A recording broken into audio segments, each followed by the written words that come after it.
Bueno, esta clase de enfermedades desmielinizantes va a abarcar dos cuadros, ¿no?, autoinmunes inflamatorios.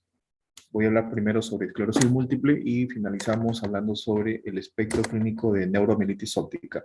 La esclerosis múltiple es una enfermedad desmielinizante. Es una enfermedad autoinmune, eh, pero es una enfermedad desmielinizante del sistema nervioso central. Recuerden que también hablamos en clase sobre las polineuropatías y dentro de ellas hablamos sobre las polineuropatías desmielinizantes agudas, Guillain-Barré, pero eso corresponde a la afectación de la vaina de mielina en el nervio periférico. Acá vamos a hablar de un cuadro desmielinizante, pero del sistema nervioso central. Este cuadro constituye la principal causa de discapacidad neurológica no traumática, ¿no?, en pacientes jóvenes.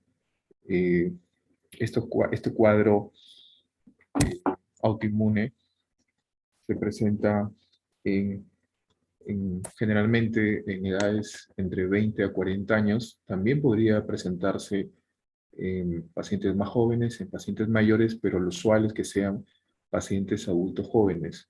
Por eso es que es una de las principales causas de discapacidad, ¿ya? La principal es un traumatismo, pero dentro de las no traumáticas, estos cuadros desmielinizantes, ¿ya? También se conoce como esclerosis diseminada y o esclerosis en placas. En cuanto a su etiología, eh, bueno, eh, tiene una etiología multifactorial.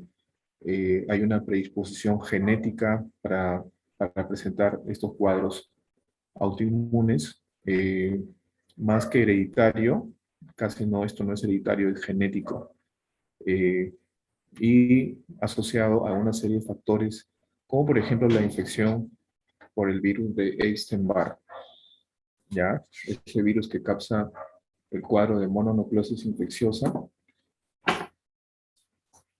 también asociado a otras infecciones virales, como por ejemplo de citomegalovirus, pero también dentro de otros factores de riesgo podemos encontrar hábitos nocivos como el tabaquismo. También estos cuadros están relacionados con la, la procedencia del paciente en relación a la latitud. Ya vamos a ver, ¿no? Un factor de riesgo asociado es los bajos niveles de vitamina B, vitamina D.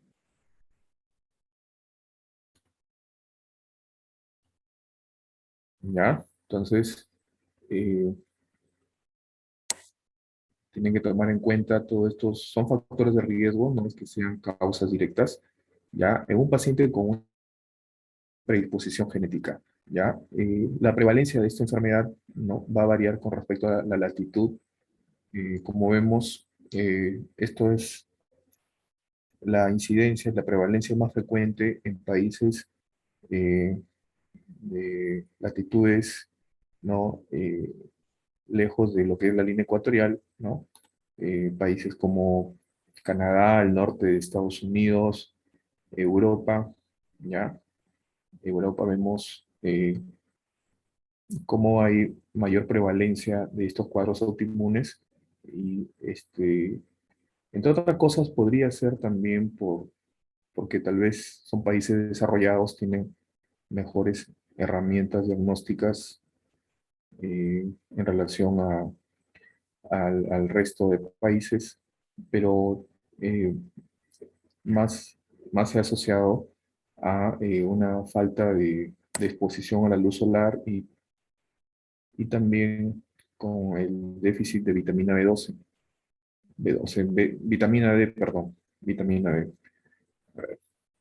Eh, entonces, la latitud, como ven ahí, está en relación como factor relacionado con la prevalencia de esta enfermedad, ¿ya?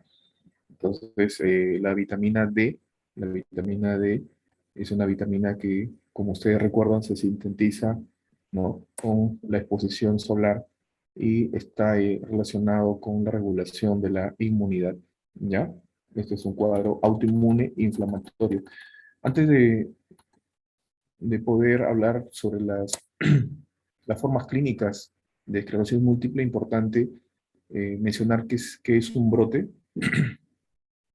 porque la forma más frecuente, que es la remitente recurrente, se presenta en brotes. Entonces, antes de hablar de las formas clínicas, ¿no?, definimos que el brote viene a ser un déficit neurológico focal, ¿ya?, con una duración mayor a 24 horas.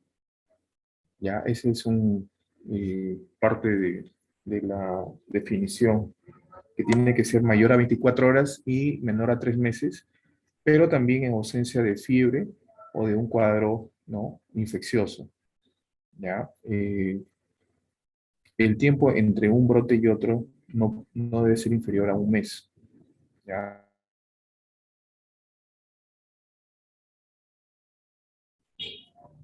Bueno, estos episodios de aparición no neurológica focal tienden a ser la aparición súbita, como podría ser en un cuadro vascular cerebral. La aparición va a ser, por ser inflamatoria, va a tener un patrón de inicio insidiosa, ¿ya? Entonces, eh, bueno, eso es importante, que ustedes recuerden que son disfunciones neurológicas, ¿no?, variables, no puede ser sensitiva, motora, alteración visual, pero que tienen que ser mayor de 24 horas, ¿ya? Y con ninguna relación con un cuadro infeccioso, con fiebre. Eh, Esto demuestra pues que podría ser una nueva, ¿no?, de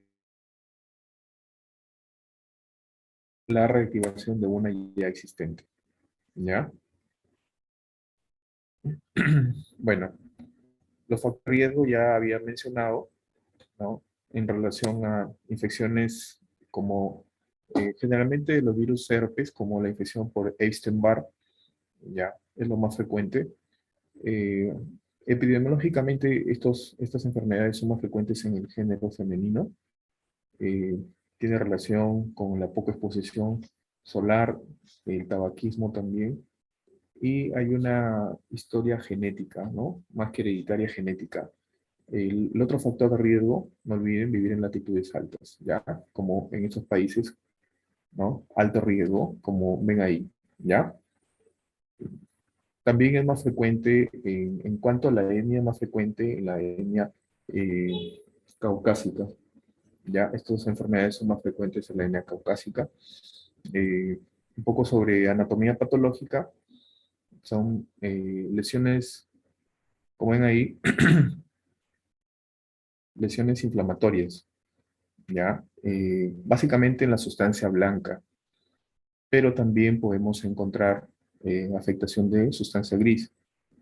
Hay una pérdida de la mielina, ¿ya? Una afectación anatomopatológica de desmielinización, ¿ya? Y también más adelante, con el paso ya del tiempo, podría haber una destrucción axonal. Estas lesiones suelen ser múltiples, ¿ya?, distribuidas a nivel de todo el sistema nervioso central, pero hay algunas ya topografías frecuentes, comunes, ¿no? Sobre todo, pues, estas topografías, estas localizaciones que tienen abundancia de melina, ¿ya? Entonces, estas serían las características anatomopatológicas: inflamación, desmielinización, también hay gliosis y pérdida axonal. En cuanto a las manifestaciones clínicas, eh, son, manifestaciones clínicas variadas. Esto depende mucho de la topografía de la placa, ¿no?, placa desmielinizante, donde se localice, ¿ya? Eh, la localización, pues, es diversa. Muchas veces vemos a nivel de corteza, pero también podría ubicarse a nivel troncoencefálico y en médula espinal. Vemos ahí algunas de las localizaciones periventriculares, también a nivel del nervio óptico, ¿ya? También es frecuente que haya desmineralización a nivel del nervio óptico. eh, Podría ser a nivel de cerebelo, también médula espinal, ¿ya? Y dependiendo de la topografía de las placas, ¿no? De estas placas desmineralizantes, vamos a encontrar también las manifestaciones clínicas, ¿no? Puede haber eh, déficit motor, alteraciones de la sensibilidad, alteraciones de la visión, ¿no? Etcétera. Generalmente podemos eh, encontrar déficits sensitivos, hipoestesias, disestesias, ¿ya? Y también, ¿no? Compromiso visual, que generalmente es unilateral, vamos a encontrar alteraciones en la agudeza visual y también, ¿no? Pérdida de la discriminación de los colores. Eh, Puede haber alteraciones del estado de ánimo y alteraciones cognitivas. Estas alteraciones cognitivas podrían presentarse desde el inicio de la enfermedad. Bueno, en esta diapositiva, para ver algunas de las manifestaciones clínicas, un síntoma frecuente en estos cuadros desmineralizantes es la astenia, la fatiga, es frecuente, ¿ya? Es frecuente. Eh, y dentro de los síntomas, frecuente los síntomas sensitivos,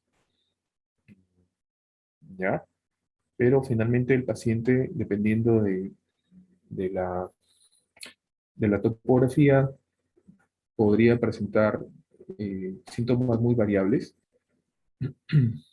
Eh, Como les digo, el inicio es insidioso, ya se va presentando progresivamente.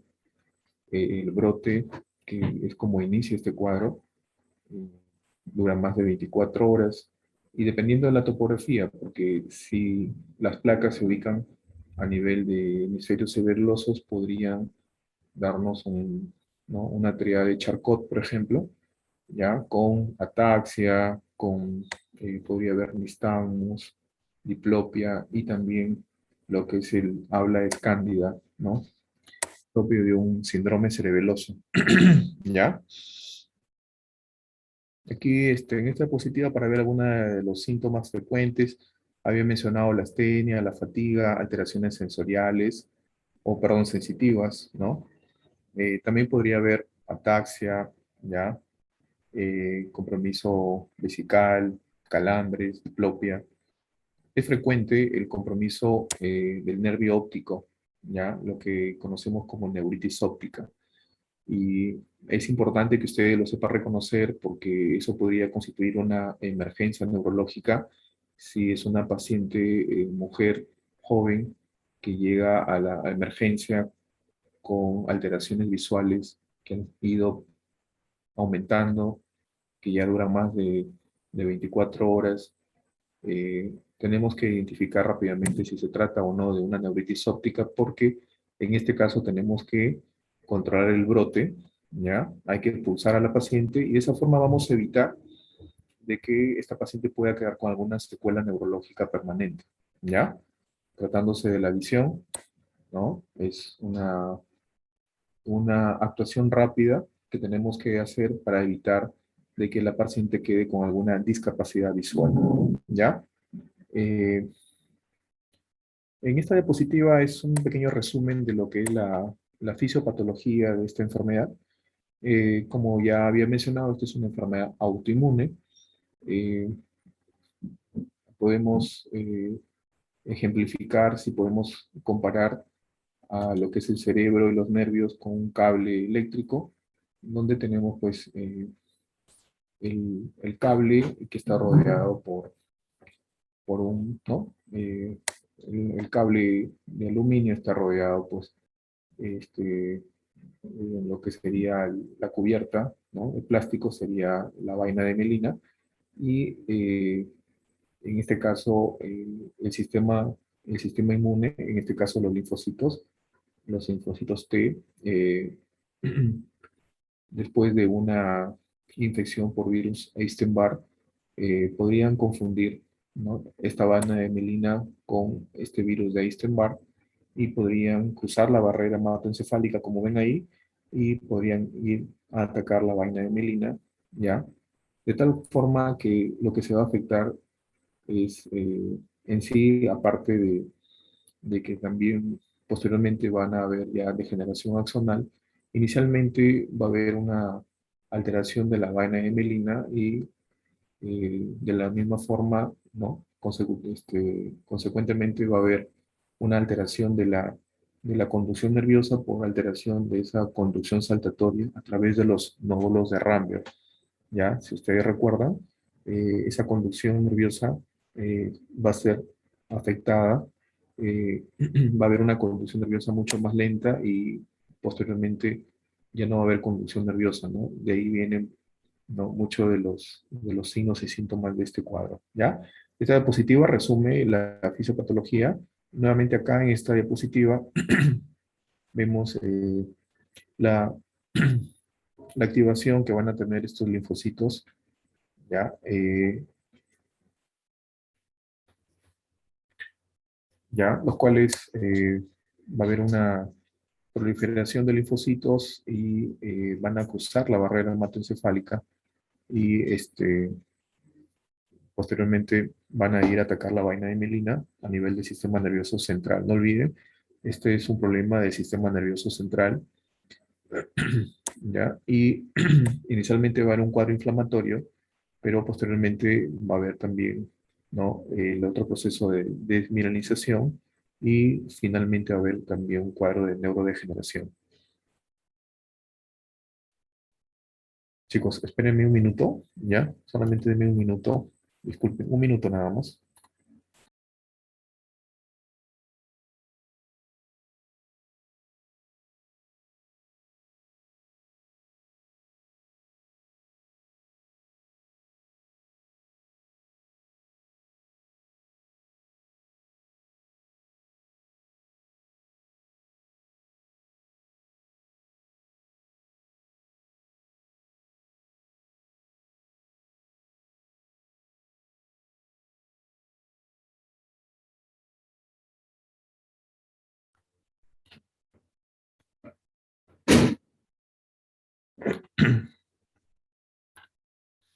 Bueno, continuamos.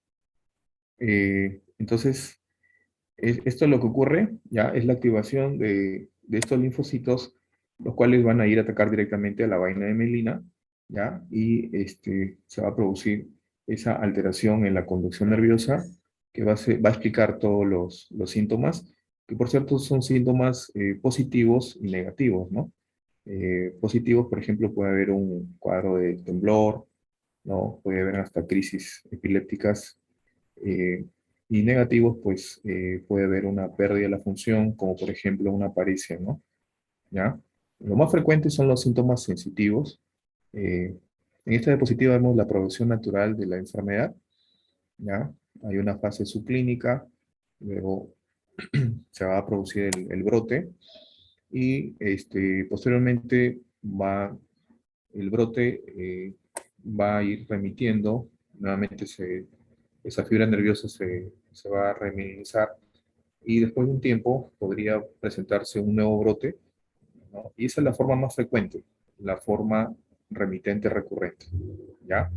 Eh, pero como ustedes ven, ¿no? Eh, una vez que ya inicia esta enfermedad, también van a ir perdiéndose neuronas, ¿no? El cerebro del paciente se va a ir atrofiando, ¿ya? Y el volumen cerebral va a ir disminuyendo como vemos acá, ¿ya?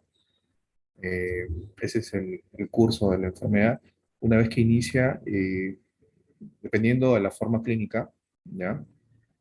Ya tenemos que ver que siempre que la forma más frecuente es la remitente recurrente y tenemos que iniciar rápido tratamiento para el brote. Eh,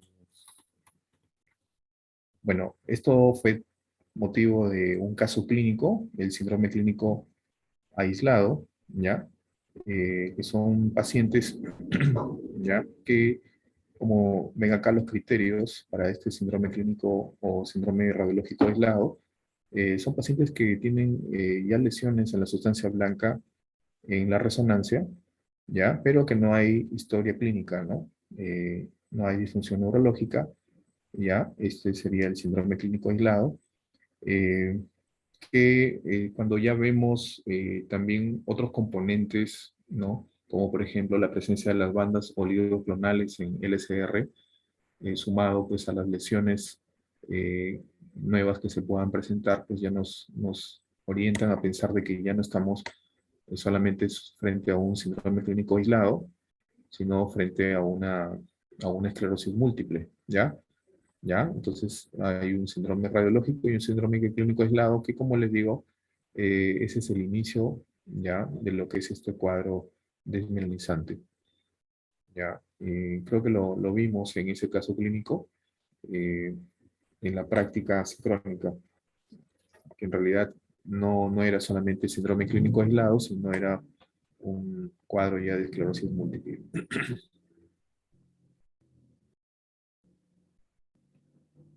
Eh, bueno, ahora, cuanto al diagnóstico,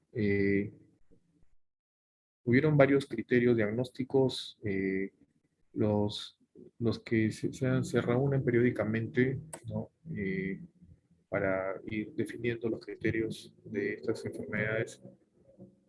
Son enfermedades con mucha discapacidad futura, entonces se han ido reuniendo periódicamente. La última reunión ha sido en el 2017, pero bueno, acá les muestro los criterios diagnósticos, ¿no?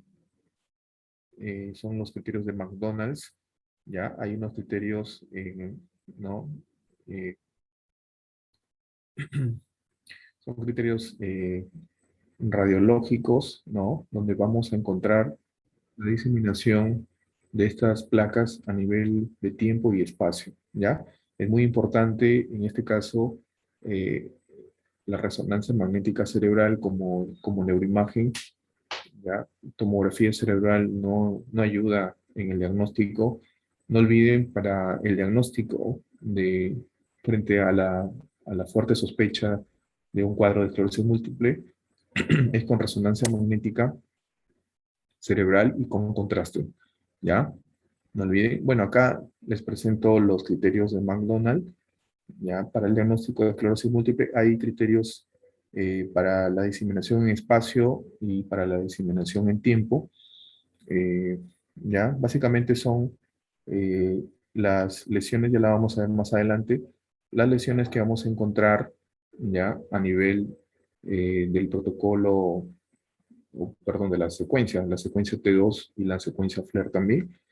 Eh, Esta diapositiva nos presenta las formas clínicas de la enfermedad, ¿ya? Vemos ahí las cuatro formas clínicas, eh, y estos dibujos más o menos esquematizan cómo es la evolución, ¿ya? De estas formas clínicas. Eh, Acá no hablamos de episodios o de crisis, hablamos de brotes, ¿ya? En esclerosis múltiple hablamos de brotes.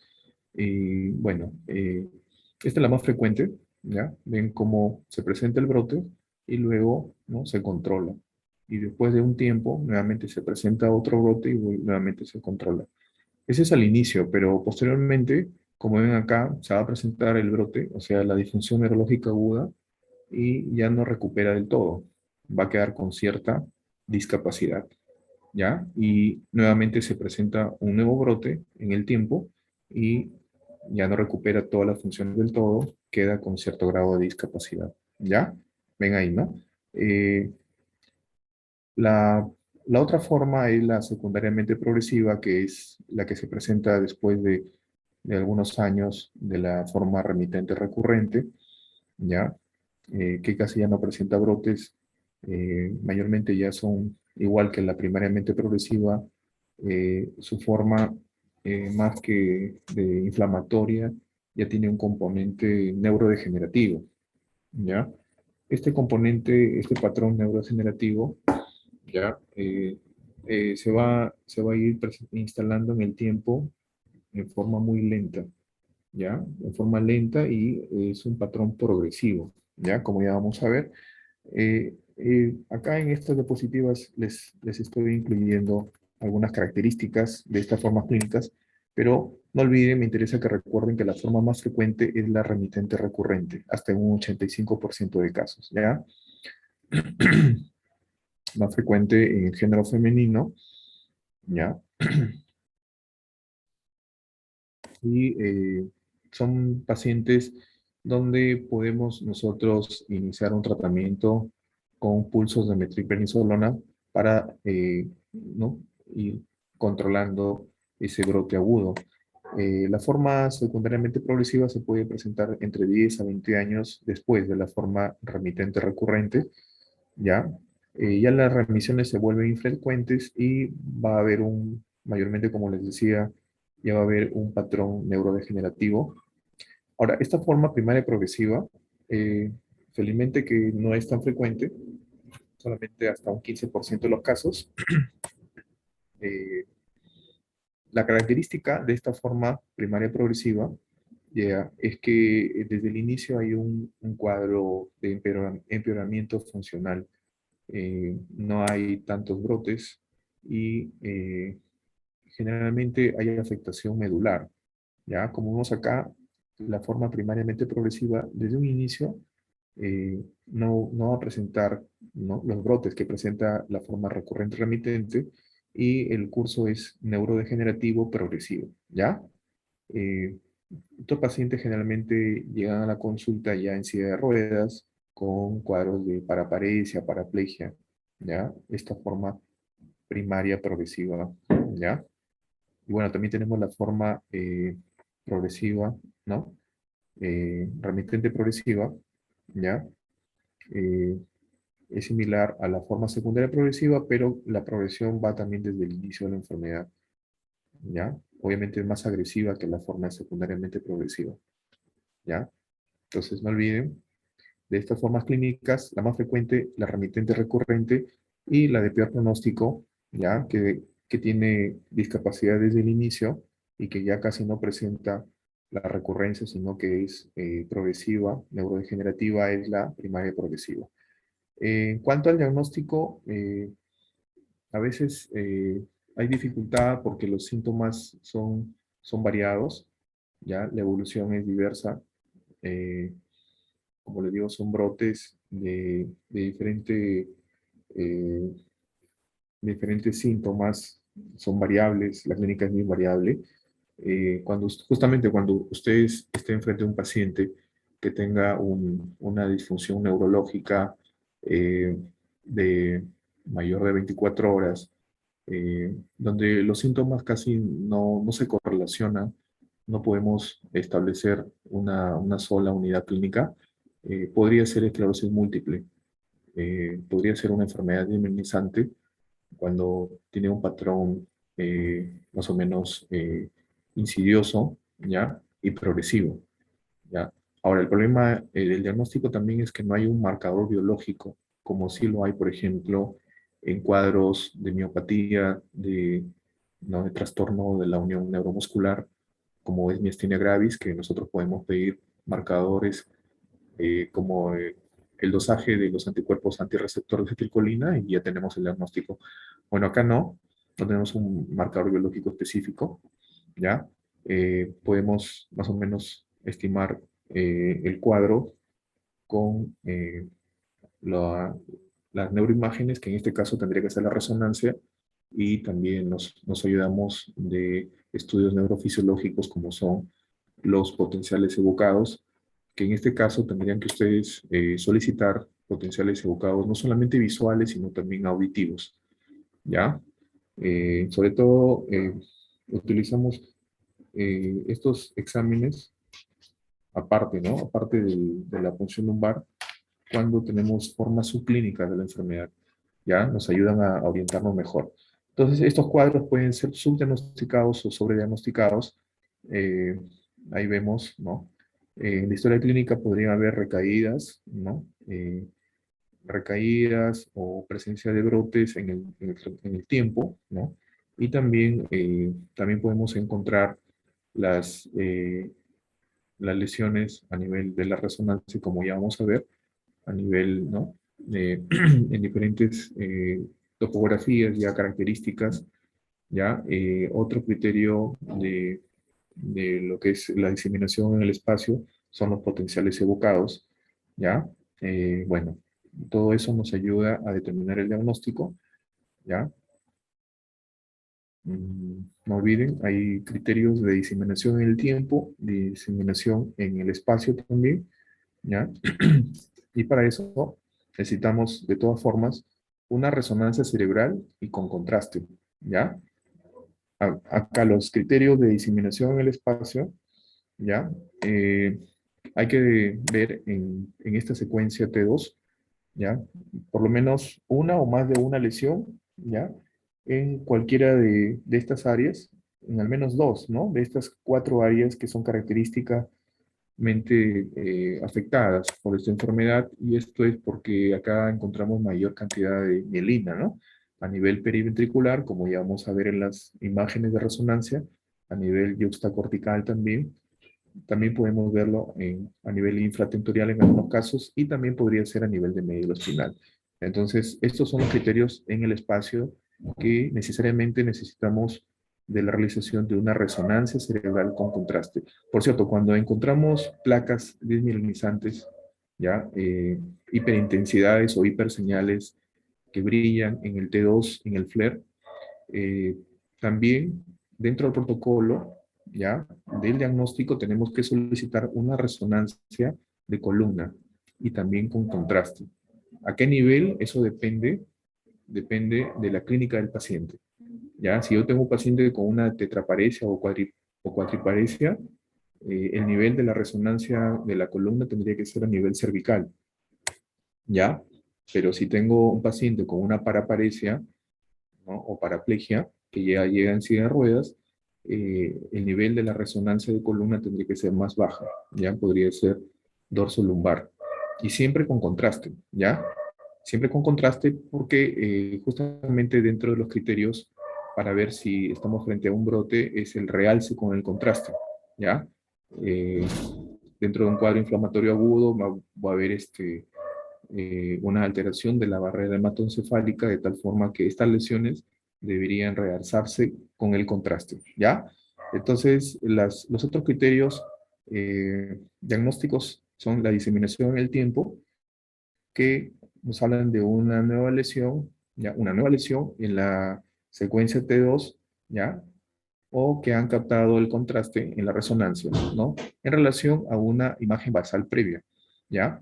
O la presencia simultánea de lesiones captadoras de contraste asintomáticas, ¿no? Y lesiones no captadoras en cualquier tiempo.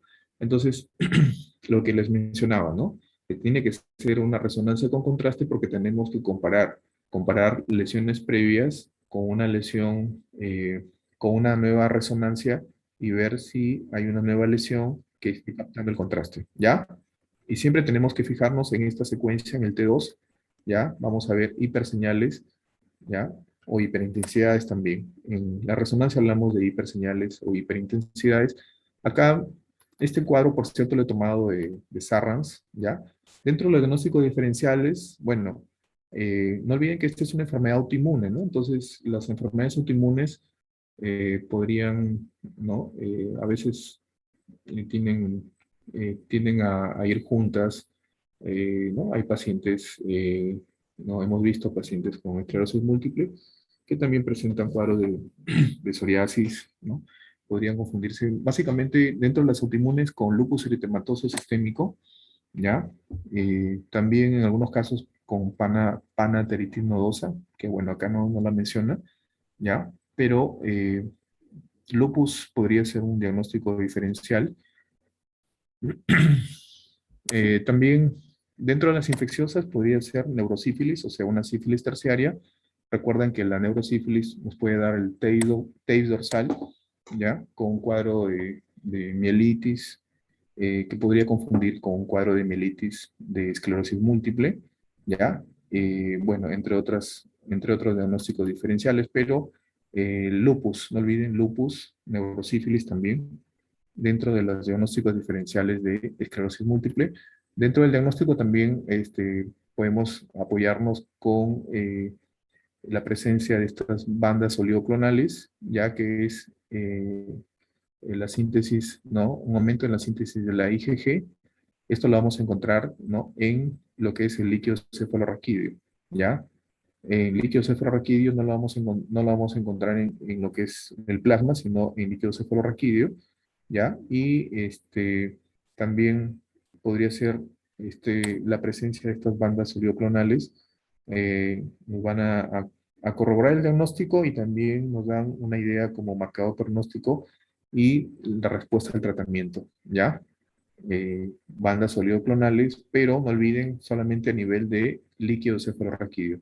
Lo ya mencionado, podemos también hacer algunos estudios neurofisiológicos, potenciales evocados visuales, auditivos también, ¿ya?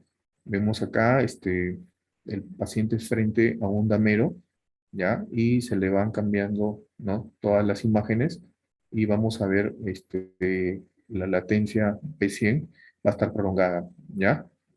Van a contribuir dentro de los diagnósticos de diseminación en el espacio. Pero no solamente los potenciados evocados visuales, también deberíamos pedir potenciales evocados auditivos, ya porque podría haber el paciente estar haciendo un problema subclínico, ¿no? Una hipoacusia neurosensorial subclínica. Como ya he mencionado, no existe un test específico para el diagnóstico, ¿ya? El diagnóstico fundamentalmente es clínico, ya saben que la clínica es variada, ¿ya? Eh, Hay que reducir las probabilidades de falsos positivos, ¿ya? Importante conocer las banderas rojas, ¿ya? Y también lo que ya he mencionado, plantear algunos diagnósticos diferenciales, lupus, neurosífilis, ¿ya? Podría ser, ¿no? Pananteritis nodosa, podría ser enfermedad de Behçet dentro de los diagnósticos diferenciales. ¿Cuáles serían las banderas rojas de esclerosis múltiple? Neuritis óptica, ¿ya? Neuritis óptica como parte de la clínica es frecuente que los pacientes llegan con alteraciones visuales y dolor ocular, ¿ya? Dolor, déficit motor, déficit sensitivo, que es muy frecuente, ¿ya? Podría también haber un cuadro de ataxia, ¿ya? El signo del Hermit. El signo del Hermit podría corroborar clínicamente el diagnóstico. Es un dolor, ¿no? Agudo que el paciente siente cuando nosotros flexionamos el cuello, ¿ya? Y eso nos da la idea del compromiso inflamatorio, ¿no? Que podría haber. Y el fenómeno de Uthoff es cuando hay una exacerbación de la clínica con el aumento de la temperatura, ¿ya? Eh, entonces, a tomar en cuenta dentro de lo que son las banderas rojas de esclerosis múltiple. Y bueno, acá para mostrarles algunas neuroimágenes, vemos acá la importancia de la resonancia cerebral. Vemos acá en diferentes secuencias, ¿no? Vemos acá en el FLAIR, ¿no? Cómo vamos a ver cómo se pintan, ¿no? Las lesiones en localizaciones ya características periventriculares en este caso, ¿ya? A nivel de los núcleos basales podemos ver, ¿ya? Vemos acá, ¿no? A nivel del T1 también podríamos ver lesiones de, de placas desmielinizantes. En este corte sagital, ¿no? Podemos ver estas hiperintensidades, ¿ya? O hiperseñales periventriculares, y esto se conoce como los dedos de Dodson, ¿ya? También vemos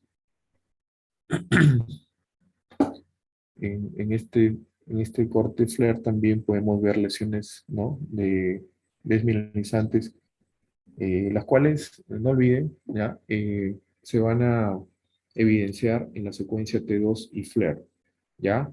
Que por cierto, estas lesiones no restringen a la difusión como si lo hacen, ¿no? Las lesiones vasculares cerebrales tipo infartos lacunares, ¿ya? En esta imagen podemos ver un corte sagital, pero a nivel de columna cervical, y vemos, ¿no? Esta hiperseñal, hiperintensidad, que por cierto, no abarca más de 3 segmentos vertebrales, ¿ya? Esto no es mielitis transversa, esta es una mielitis, pero propio de esclerosis múltiple. Eh, y bueno, ahora en el T1 también podemos ver, ¿no? Lo que se llaman los agujeros negros, ¿ya? Vemos ahí está señalando la flecha, como parte del diagnóstico de esclerosis múltiple. Ya, nuevamente, perdón. Nuevamente, más imágenes de resonancia magnética cerebral. No olviden, es con contraste, ¿ya? Con contraste nuevamente vemos ahí, ¿no? Esas hiperintensidades periventriculares que corresponden a los dedos de Dapson, ¿ya? Eh, vemos aquí en esta secuencia las lesiones yuxtacorticales, ¿ya? También un área topográfica característica dentro del diagnóstico de esclerosis múltiple. eh, y bueno, tenemos acá, por ejemplo, en el T2, ¿ya? Donde vamos a encontrar las lesiones hiperintensas, también periventriculares, ¿ya? Acá en este T1 vamos a encontrar, ¿no? Que estas lesiones van a captar el contraste, ¿ya? Hay un realce, lo que nos habla, ¿no? De lo que había mencionado, que esto es una infección activa, esto es un nuevo brote, entonces inmediatamente hay que iniciarle pulsos de metilprednisolona, ¿ya? Entonces, no olviden, esto es importante que no lo olviden, cuando veamos estas lesiones, estas placas desmineralizantes, ¿no? Y cuando con el contraste vemos que, ¿no? Captan el gadolíneo, realzan con el contraste, eh, no olviden solicitar una resonancia también de columna, porque así como podemos ver estas lesiones desmineralizantes médula espinal, ¿ya? Esta diapositiva me pareció importante mostrarles porque lo hemos visto en la práctica. Uno de los diferenciales que tendríamos que tomar en cuenta cuando veamos la resonancia cerebral, habría que tomar en cuenta si se trata de realmente de esclerosis múltiple o este es un cuadro de ictus isquémico o lesiones de, mejor dicho, antecedentes de ictus isquémico, lesiones de leucocariosis por enfermedad, ¿no? De pequeño vaso, ya antiguamente llamadas lacunares, ya porque como ven ahí podría generar cierto confusión y bueno, todo tiene que ser de acuerdo también a la clínica del paciente, ¿no? En este caso, difícilmente vamos a encontrar, ¿no? Estas lesiones hiperintensas, ¿no? En el FLAIR, en un paciente, ¿no? Joven, ¿no? Menor de 50 años, ¿ya? Podría tener, sí, porque hemos visto, ¿no? Infartos cerebrales en pacientes jóvenes, sobre todo de causa indeterminada, ¿ya? O en pacientes con vasculitis, consumo de drogas, pero no olviden, ¿ya? Que sobre todo podría confundir. No necesariamente es un diagnóstico diferencial, ¿no? De esclerosis múltiple, la enfermedad de pequeño vaso, pero podría confundir las lesiones hiperintensas en el T2, en el FLAIR, eh, con este cuadro desmineralizante, ¿ya? Eh, tomar en cuenta eso, ¿ya? No todo lo que brilla en el T2, en el FLAIR van a ser microinfartos, ¿no? Podrían ser placas desmineralizantes, podrían ser un absceso cerebral, etcétera, ¿ya? Además que les hago recordar que estas lesiones eh, vasculares, ¿no? De pequeño vaso, nosotros utilizamos el protocolo de difusión con el mapa ADC y tiene que haber esa correspondencia, ¿no? Lo que brilla en el protocolo de difusión tiene que tener su correspondencia de hipointensidad en el mapa ADC, cosa que no ocurre en esclerosis múltiple, ¿ya? Bueno, ahora sí para hablar un poco sobre el tratamiento, algunas nociones generales de tratamiento. Ningún tratamiento es curativo, ¿ya? Y su eficacia para modificar la evolución es modesta. Esto depende mucho de la forma clínica, ¿ya? No es lo mismo tratar a un paciente con la forma más frecuente, que es la remitente recurrente, que tratar a un paciente con la forma primariamente progresiva, eh, ¿ya? Eh, el tratamiento por eso es individualizado. Ahora, hay objetivos, ¿no? Hasta 3 objetivos en el tratamiento de estos pacientes. En primer lugar, acortar la duración del brote, ¿ya? Eh, cuando lo presente, ¿ya? Luego también mejorar la evolución de la enfermedad, ¿ya? Mientras el paciente inicie el tratamiento, ¿ya? Inicie, o sea, mientras se haga el diagnóstico a tiempo y el paciente inicie el tratamiento, ¿ya?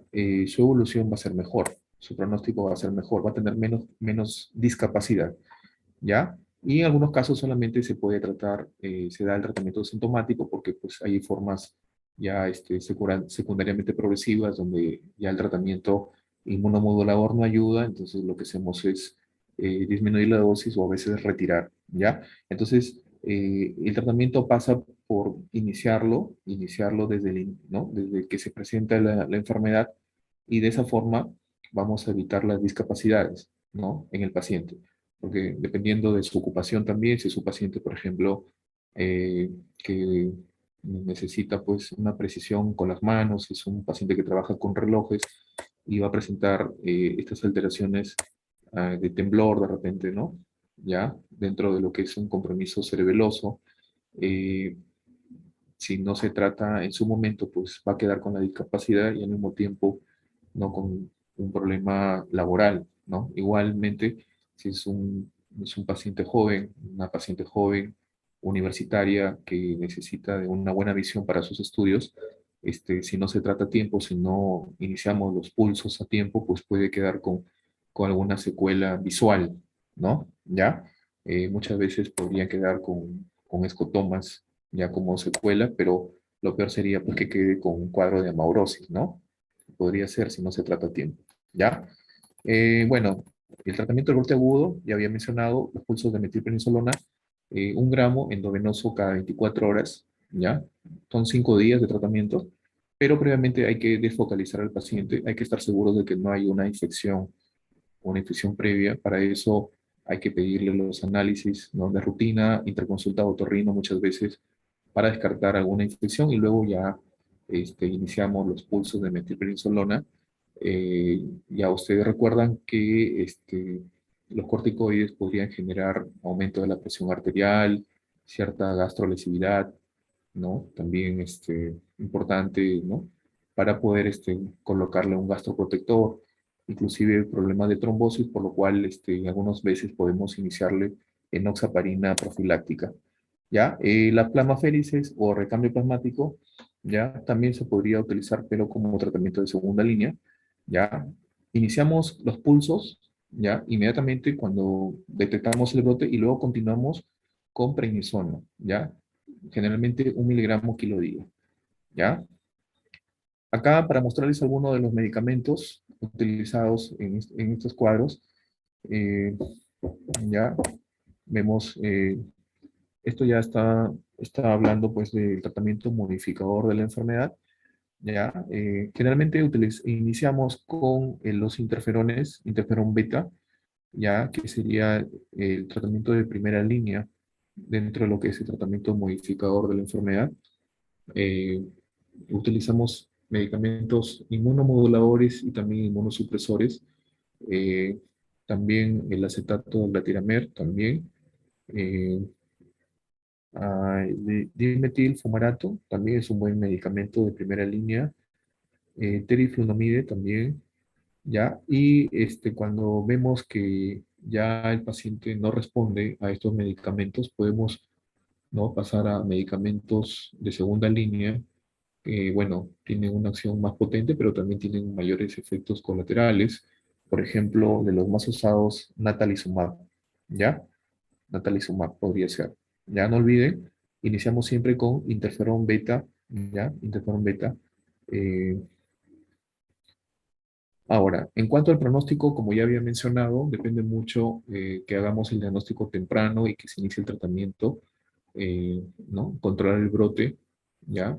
Y como ven, con el paso de los años, lo que va a aumentar, pues, es en cuanto a la evolución de la enfermedad, ver que los pacientes que iniciaron con la forma remitente recurrente van a, van a pasar a la forma secundariamente progresiva, como ven acá, ¿ya?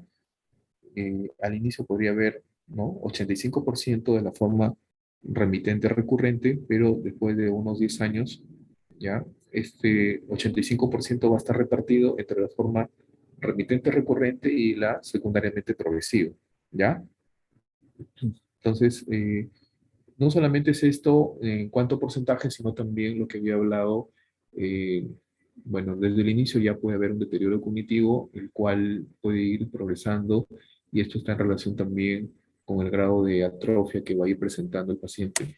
Ya, generalmente el volumen del cerebro va a ir disminuyendo con el paso ¿no? del tiempo, y peor si el paciente no inicia un tratamiento, ¿ya? Acá para hablar sobre el pronóstico, eh, algunas características favorables en cuanto al pronóstico es que tenga un comienzo a edad temprana, ¿ya? Eh, que tenga dentro del género femenino, que es lo más frecuente, que tenga síntomas visuales y sensitivos, ya que hay un periodo prolongado entre el primero y el segundo brote, ya, y pocos brotes, ya, durante los primeros 2 años. Y dentro de las características, ¿no?, desfavorables para el pronóstico, sería que el paciente inicie el cuadro después de los 40 años, que lo puede hacer, pero no olviden que que estos cuadros, ¿no?, desmielinizantes son más frecuentes en pacientes jóvenes, generalmente entre los 20 a 40 años, ¿ya?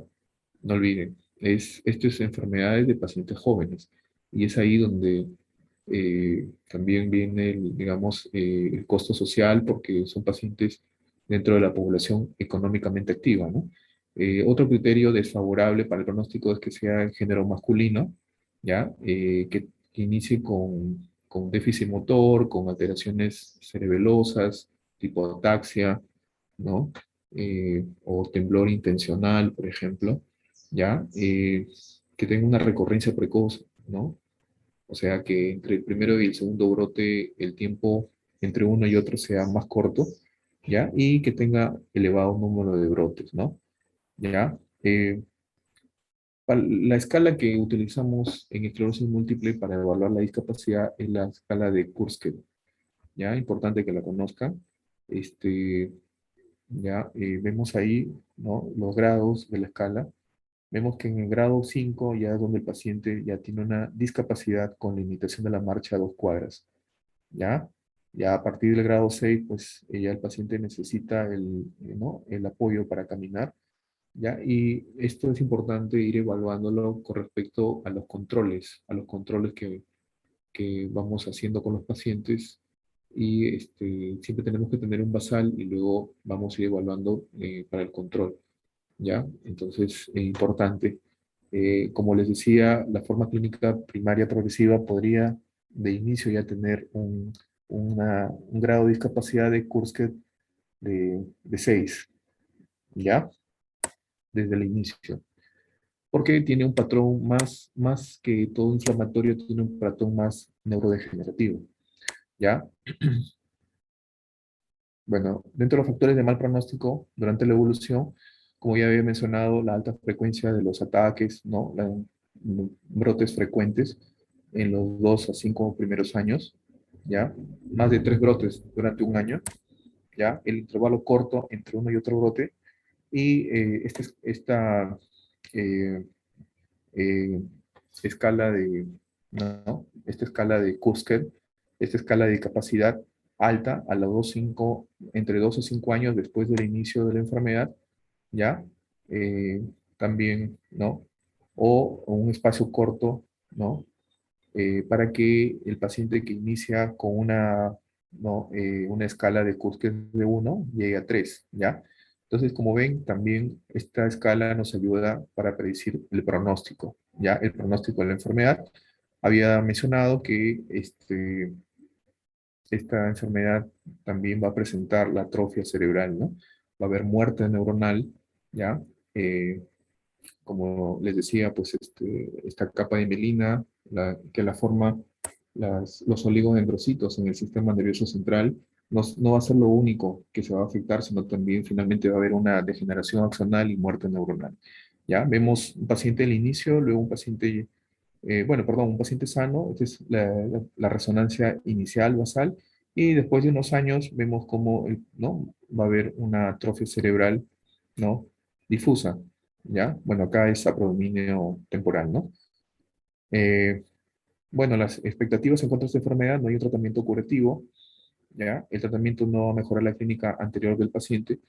Esto quiere decir que si es un paciente que ya nos ha hecho la forma más frecuente, que es la remitente recurrente, y que ya con cada brote hay nueva discapacidad, esa discapacidad ya el tratamiento que nosotros no instauremos ya no la va a mejorar, ¿ya?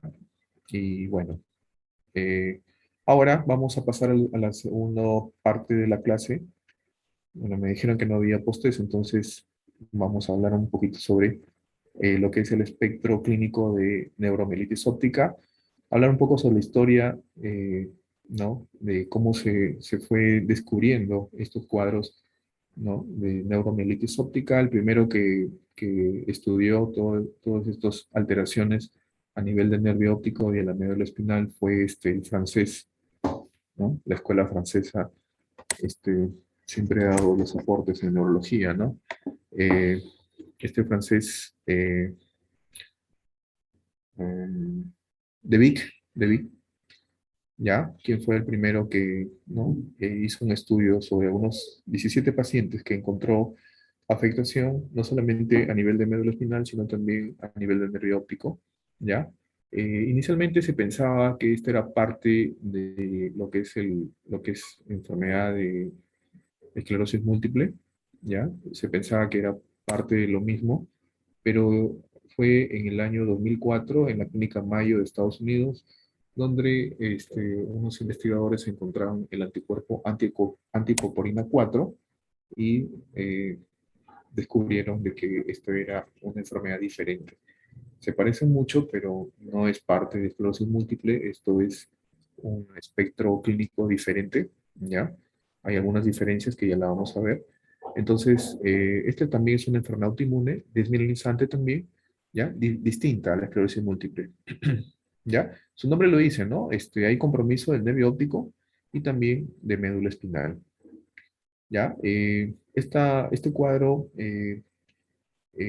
puede ser también recurrente, pero no como esclerosis múltiple. Generalmente tiene un curso más mono, ¿no? De presentación monosintomática, no es tan consecutiva como, o recurrente como lo es esclerosis múltiple, ¿ya? Eh, en cuanto a lo que es la mielitis, generalmente va a comprometer más de 3 segmentos vertebrales. Esta es la diferencia con la mielitis de esclerosis múltiple. Cuando la lesión, esta lesión desmielinizante en médula espinal, compromete, ¿no? Un territorio extenso de más de 3 cuerpos vertebrales, nosotros, ¿no? Lo definimos como mielitis transversa, ¿ya? O mielitis longitudinalmente extensa, ya vamos a ver. En cuanto a la epidemiología, este cuadro eh, ya no es tan frecuente en la etnia caucásica, más bien podemos verlo mayormente, ¿no? Como ven ahí, en asiáticos, en los afroamericanos, podría ser más frecuente y no tanto ya en la etnia caucásica como en esclerosis múltiple. Acá la prevalencia es más todavía mucho más que en el género femenino, mucho más que esclerosis múltiple, podría ser hasta de 5 a 1, ¿ya? También se da en pacientes jóvenes, eh, no es tan frecuente, ¿no? La incidencia es muy baja, ¿ya? Eh, bueno, y como les decía, es muy frecuente, mucho más frecuente todavía en el género femenino, ¿ya? Que esclerosis múltiple. En cuanto a la fisiopatología, nuevamente va a haber una activación, ¿no? De este sistema inmune, ¿no? Estos linfocitos se van a activar, pero en este caso se van a activar los linfocitos B, los cuales van a ir también nuevamente, ¿no? A afectar, ¿ya? La capa de mielina, en este caso, por ejemplo, del nervio óptico, y se van a los linfocitos B ya eh, van a producir, ¿no? La inmunoglobulina, en este caso el anticuerpo, ¿ya? Esta acuaporina 4, ¿ya? Se puede presentar también en otras partes ¿no? del cuerpo, pero es muy frecuente en el sistema nervioso central, ¿ya? Sobre todo a nivel de los astrocitos, ¿ya? Entonces, la diana de la patogenia de esclerosis múltiple es a nivel de la mielina y la diana, ¿no? A nivel de neuromielitis óptica sería el astrocito, ¿ya? Este es un canal, ¿ya? La acuaporina 4 es un canal de agua localizada en los pies de los astrocitos, ¿ya? Pero esos astrocitos son los que tienen, ¿no? Comunicación con los vasos sanguíneos, ¿ya? Y justamente esa es la forma de hacer el diagnóstico, ¿no? Dosando estos anticuerpos anti-acuaporina 4, ¿ya? Que viene a ser la IgG-NMO, ¿ya? Eh, Se encuentra, como les decía, en los astrocitos, ¿ya?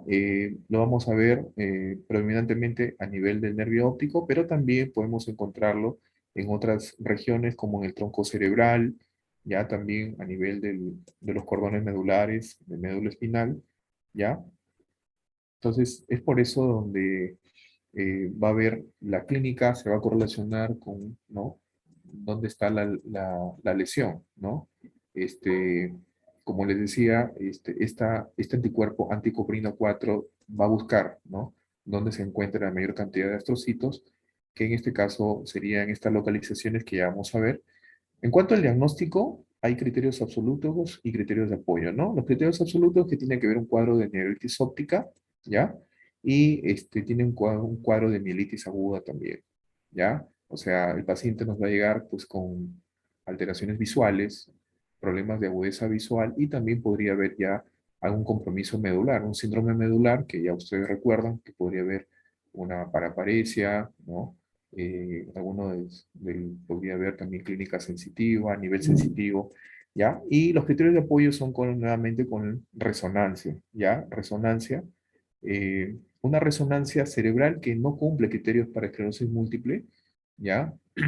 Y en la resonancia medular vamos a encontrar una lesión, pero una lesión extensa, lo que se llama la mielitis longitudinalmente extensa, de más de 3 segmentos, ¿no? Medulares. Y obviamente la cero positividad para este anticuerpo anti-aquaporina 4, ¿ya? Es lo mismo, ¿no? NMO, IgG, ¿ya? Entonces, en cuanto a la resonancia magnética cerebral, generalmente no va a cumplir los criterios, no va a tener esas localizaciones características periventricular, justacortical, infratentorial, como hemos visto, ¿ya? No, no. Acá básicamente nos guiamos con la clínica y con la resonancia, ¿no? De columna. Generalmente es el compromiso a nivel cervical, ¿ya? O dorsal alto en neuromielitis óptica, ¿ya? Bueno, aquí el cuadro clínico, estas son dos de los criterios absolutos, no olviden, la neuritis óptica y la mielitis aguda. De ahí viene su nombre, ¿no? Neuromielitis óptica o enfermedad de Devic, ¿ya? Por el francés que fue el primero que escribió esta enfermedad.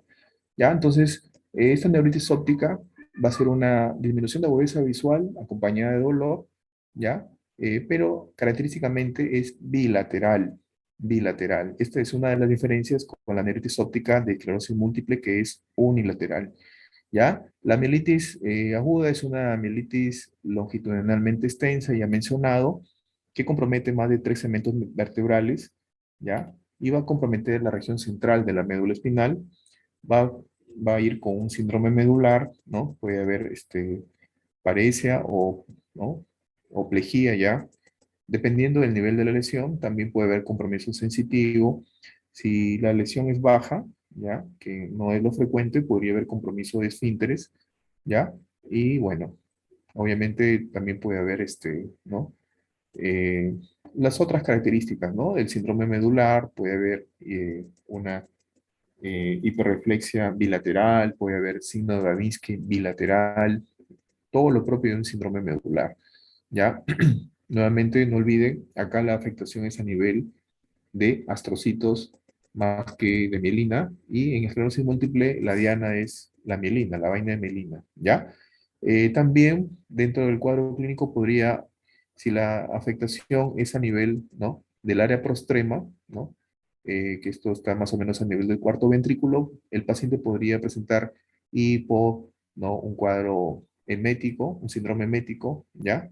Eh, y si la afectación es a nivel troncoencefálica, podría haber, ¿no? Dependiendo, ¿no? Dependiendo a qué nivel, podrían haber también, ¿no? Si es a nivel, por ejemplo, ¿no? De la localización de la salida de los nervios craneales, ¿no? Podría haber clínica, ¿no? De hipoacusia, ¿no? Si hay compromiso del octavo, del séptimo también.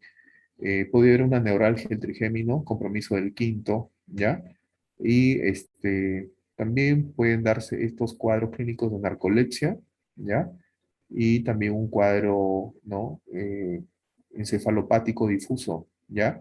Y todo esto depende, pues, de si es que hay afectación, ¿no? A estos niveles. Si hay afectación, por ejemplo, a nivel diencefálico, podría haber alteraciones, ¿no? De la temperatura, ¿no? Si hay compromiso talámico, por ejemplo, ¿ya? Y también un cuadro de encefalopatía, ¿ya? Si esto ya es mucho más difuso, podría haber cuadros hasta de hidrocefalia, ¿ya? Entonces, no solamente es compromiso visual y de médula espinal, sino también, como ven, podría, podría también comprometer, ¿no? Dependiendo de la topografía y todo esto está en relación a ¿no? La mayor concentración ya de los astrocitos, ¿no? Porque es ahí donde estos anticuerpos van a ir ¿no? A buscar a estos astrocitos para ya causar toda esta clínica. Inclusive podría haber un cuadro de SIHA también, ¿ya? Acá les muestro los criterios diagnósticos, ¿ya? Las características clínicas básicas, neuritis óptica, mielitis aguda, ¿ya? Pero también podría haber un cuadro, un síndrome de Ara-Postrema, ¿ya? Vómitos, ¿no? Vómitos incoercibles, un síndrome troncoencefálico agudo, un cuadro de narcolepsia, ¿ya? Y bueno, no olviden característicamente la neuritis óptica, para que lo recuerden, es bilateral, ¿ya? El dolor retroocular y la disminución de agudeza visual es bilateral y en esclerosis múltiple mayormente es unilateral, ¿ya? Eh, Neuritis óptica como parte del cuadro de neuromielitis óptica o enfermedad de Devic, vemos acá, ¿no? En el fondo de ojo podemos ver un papiledema, ¿ya? Eh, Nuevamente la importancia de actuar rápido para evitar, ¿no? Las secuelas neurológicas permanentes, en este caso visuales, ¿no? Bueno, y el otro aspecto dentro del criterio absoluto para el diagnóstico, un cuadro de mielitis aguda, ¿ya? Que podría afectar, ¿no? Eh, en general podría ser cualquier segmento de lo que es médula espinal, pero generalmente es a nivel cervical o dorsal alto, ¿ya? Eh, no olviden que la afectación es extensa, ¿ya? Abarca tres o más cuerpos vertebrales, ¿ya? ¿Ven, no? Esa hiperintensidad, ¿ya? Este es un corte sagital de columna cervical, ¿no? Vemos acá la hiperintensidad. Vamos, creo que más adelante hay otra imagen mejor, ¿ya? La mielitis puede ser parcial o total, generalmente abarca a nivel del centro medular. También podemos encontrar el signo del Hermit, ¿ya? Eh, Aunque, bueno, podría ser inespecífico porque solamente nos hablaría de un compromiso a nivel de la columna cervical, ¿ya? Pero sí lo podemos encontrar. Nuevamente es una sensación eh, de dolor y más que eso, los pacientes lo pueden referir como una sensación, como de una, entre comillas, ¿no? Como una descarga eléctrica al momento de nosotros flexionar el cuello. No olviden que estamos frente a cuadros inflamatorios y frente a un cuadro inflamatorio cuando nosotros movilizamos, ¿no?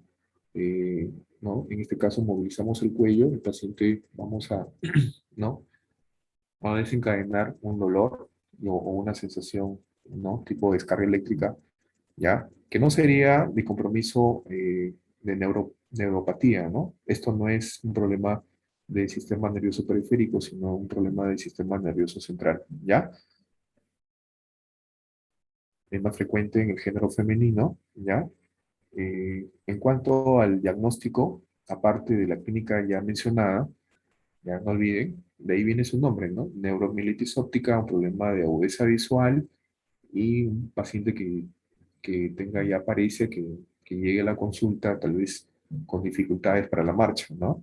¿Ya? Entonces, nos ayudamos con una punción lumbar donde vamos a encontrar pleocitosis, ¿no? A predominio de neutrófilos, ¿ya? Esa es una de las diferencias, ya que en esclerosis múltiple generalmente el predominio es de linfocitos, ¿ya? En estos cuadros de neuromielitis óptica es poco frecuente la presencia de las IgG, o sea, de las bandas oligoclonales.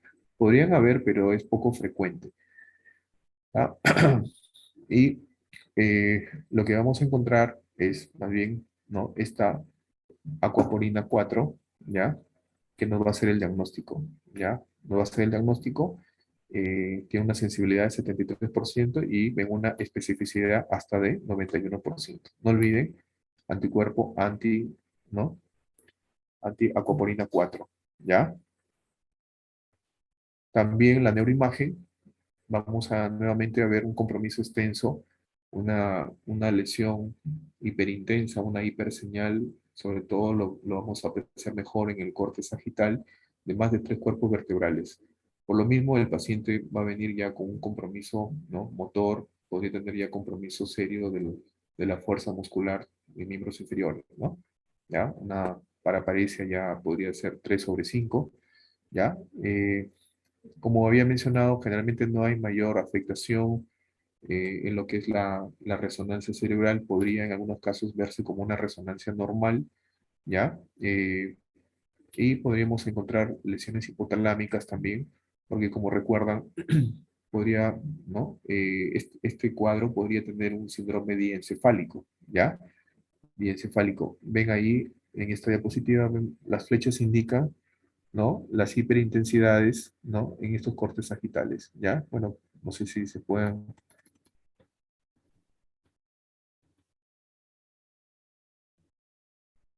¿ya? Todo esto, ¿ya? Es extenso, es una mielitis longitudinalmente extensa. Entonces, cuando tenemos un paciente con una fuerte sospecha de NMO, aparte, aparte de repente de pedirle una resonancia de órbita para ver cómo está, ¿no? La estructura de ese nervio óptico, el grado de compromiso del nervio óptico, en este caso del proceso de desmielinización, también pedimos una resonancia de columna con contraste, ¿no? A nivel cervical más panorámica, ¿ya? Más panorámica. Ven acá, ¿no? La hiperintensidad, ¿ya? De este nervio óptico izquierdo, ¿no? Se ve ahí. Entonces, más imágenes de neuritis óptica. No olviden que es bilateral, generalmente es bilateral. Eh, Igual vamos a ver la hiperseñal, ¿ya? Como evidencia de este cuadro de desmineralización del nervio óptico, ¿ya?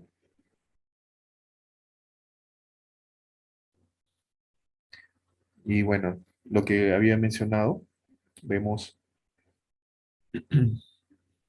toda esta lesión extensa que compromete más de 3 cuerpos vertebrales. Mielitis longitudinalmente extensa.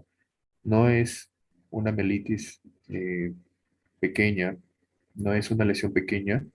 Vemos que es longitudinalmente extensa. Esto es neuromielitis óptica.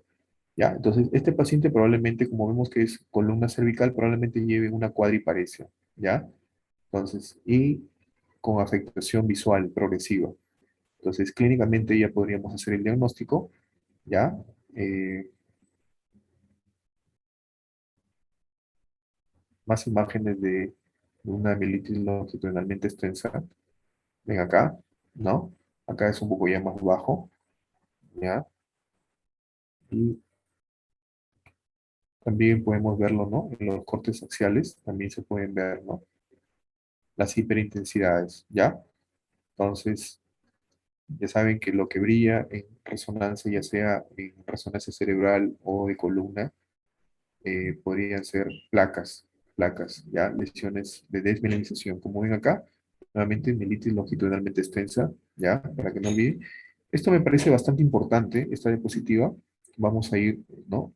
Viendo, porque dentro de los diagnósticos diferenciales del espectro clínico de NMO, el más importante sería con la esclerosis múltiple, ¿ya? Entonces, mientras que NMO inicia en una edad, ¿no? Mucho más, eh, digamos, personas mayores, eh, más de 40 años. Esclerosis múltiple es más de un grupo etario más joven, ¿no? Entre 20 y 40 años. eh, y bueno, eso también nos puede ayudar un poco para hacer el diagnóstico, ¿no? Saben que para hacer el diagnóstico clínico nos ayuda todos estos datos de la anamnesis, ¿no? Entonces, neuromielitis óptica se presenta en edades mayores de 40, podrían ser, ¿ya? Eh, Tiene una prevalencia mayor en pacientes, mucho más que esclerosis múltiple, en pacientes de género femenino, ¿ya? Había mencionado que en cuanto a la etnia, esclerosis múltiple es más frecuente en pacientes de raza caucásica y en neuromielitis óptica no lo es tanto, ¿ya? Mayormente podría ser en pacientes afroamericanos, por ejemplo, ¿ya? En cuanto al curso clínico de la enfermedad, ya ustedes recuerdan que la forma clínica más frecuente es la forma remitente recurrente hasta un 85% de casos, y a diferencia en lo que es neuromielitis óptica, ¿ya?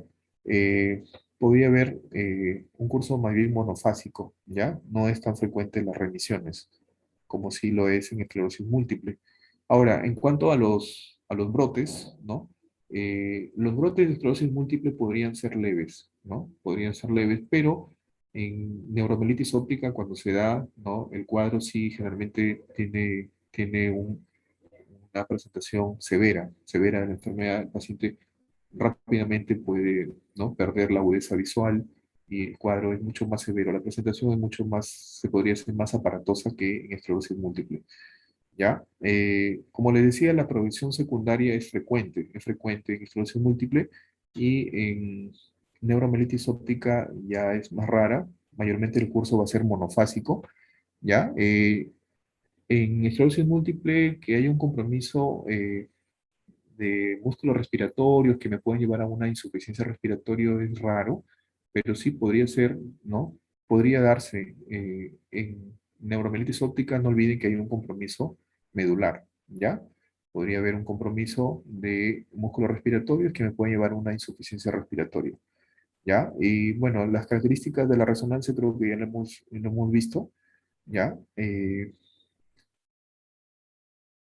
Una diferencia importante en cuanto a las resonancias de columna sería que en esclerosis múltiple lo que vamos a ver es una lesión hiperintensa, pero que no abarca más de dos segmentos vertebrales, y en neuromielitis óptica sí es una mielitis longitudinalmente extensa, ¿ya? Y generalmente el compromiso no medular es central, ¿ya?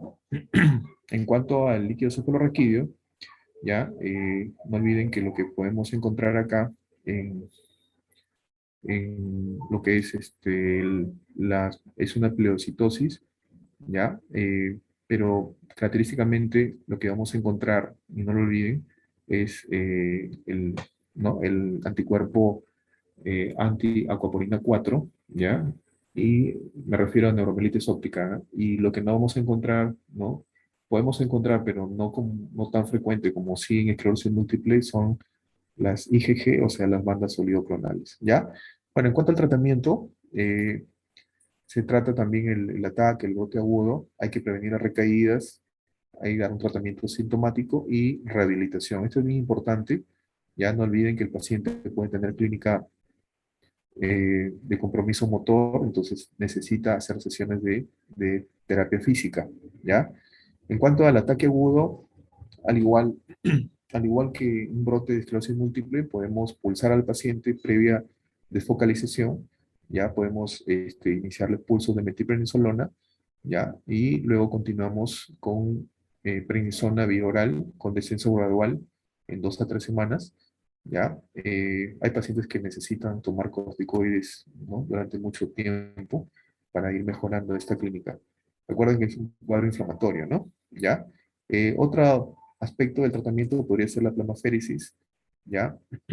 Sobre todo cuando el paciente es refractario al tratamiento de corticoterapia, ¿ya? Plasmaféresis, no olviden. También hay alguna información con respecto a la plasmaféresis en estos pacientes, ¿ya? Pero usualmente lo que hacemos, ¿no? Ya cuando hospitalizamos al paciente es pulsarlo, ¿ya? No en todos los hospitales cuentan con los equipos, ¿no? Para hacer el recambio plasmático, ¿ya? Pero si vamos a plantear esto sería en pacientes, ¿ya? Que tienen, ¿no? Un riesgo, por ejemplo, de depresión respiratoria, ¿ya? Y que no han respondido a una terapia inicial con corticoides, ¿ya? Eh, en cuanto al tratamiento preventivo de las recaídas, ¿ya? La idea es dar un tratamiento encaminado a disminuir la producción de autoanticuerpos, ¿ya? En este caso, vamos a, vamos a evaluar algunos medicamentos. Ya tenemos medicamentos de primera línea y de segunda línea. De primera línea podríamos utilizar acetoprina, ¿ya? Y también el micofenolato de mofetilo, o también metrotexate, ¿no? ¿Ya? Medicamentos inmunosupresores, ¿ya? Pero de segunda línea, ¿ya? Cuando ya no responden, ¿no? A este tratamiento modificador, que sería, ¿no? Con acetoprina o metrotexate, podemos emplear, ¿no? Rituximab, podemos emplear ciclofosfamida, ¿no? Con, ¿no? Las consideraciones de los efectos colaterales que podrían tener estos medicamentos, ¿ya? Eh, lo que sí, en el tratamiento a largo plazo de neuromielitis óptica, se ha documentado que el uso del interferón beta, que sí lo utilizamos como tratamiento de primera línea en esclerosis múltiple, podría, ¿no? empeorar el cuadro. Entonces, no se recomienda el uso de interferón beta, ¿ya? Eh, en cuanto al pronóstico, ¿ya? Va a ser peor que el de la esclerosis múltiple. No olviden que el brote es mucho más severo. Si bien es cierto, podría ser monofásico, pero la presentación es mucho más severa, más aparatosa, y podría el paciente quedar con mayores discapacidades a largo plazo, ¿no? ¿Ya? En cada recaída ya va a quedar un déficit residual, ¿ya? Hay mayor mortalidad en pacientes que tienen más de 2 ataques por año, ¿ya? Y también en aquellos pacientes que además de neuromielitis óptica podrían tener otro cuadro autoinmune, ¿ya? Porque no son excluyentes, podría ser que el paciente tenga neuromielitis óptica y podría tener un cuadro como lupus, ¿no? ¿Ya? Mm, Bueno, ese es un resumen de lo que son enfermedades desmielinizantes.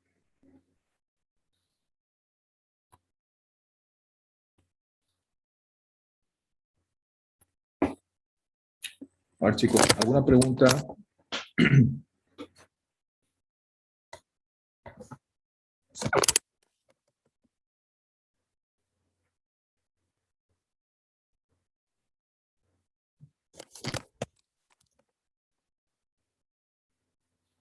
Bueno, si me preguntas, Joseph,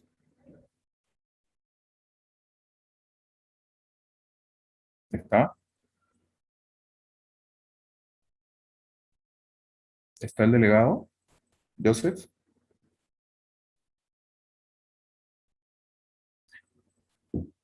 Creo que no está. Bueno, esta clase, las diapositivas, lo voy a subir al aula virtual, ¿ya? Para que luego ustedes lo puedan revisar, ¿ya? Si no hay preguntas, concluimos la